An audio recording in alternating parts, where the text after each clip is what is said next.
গাছের পাতা দেখে অনেকেই চিনতে পারছেন এটা হচ্ছে মালবেরি, কিন্তু আসলে আপনাদের আজকে মালবেরি দেখাবো না, দেখাবো ছোট্ট একটা মজার বিষয়। দেখেন এই যে এটা হচ্ছে একটা ফ্রিজের ভাঙা ডোরের অংশ ছিল, দরজার একটা অংশ ছিল। আমি বাঙালি দোকান থেকে ফ্রিতে এনেছিলাম। এখানে আসলে আমরা ওই দিন কলমি শাক খেয়ে কিছু ডাটা বেশি হয়েছিল, ওইগুলো আমি আসলে শখ করে লাগিয়ে দিয়েছিলাম। তো আলহামদুলিল্লাহ প্রত্যেকটা গজিয়ে গিয়েছে, আর আজকে আবার নতুন একটু সার দিয়ে দিলাম। তো আমি আশা করতেছি আসলে একটা পরিবারের চাহিদা মেটানোর জন্য, মানে তরকারিতে অনেক সময় শুটকি মাছের সাথে সাথে আমরা শাক দিয়ে থাকি।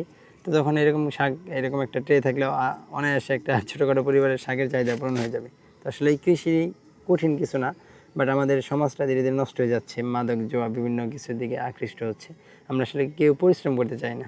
তো সবাই তার বাবা মার দুঃখ বোঝার দুঃখ বুঝে একটু একটু সময় দিলে আসলে পারিবারিক চাহিদা মেটানোর জন্য শাকসবজি উৎপাদন করা কিন্তু কঠিন কিছু না, বা অনেক বেশি টাকা লাগে তা কিন্তু না।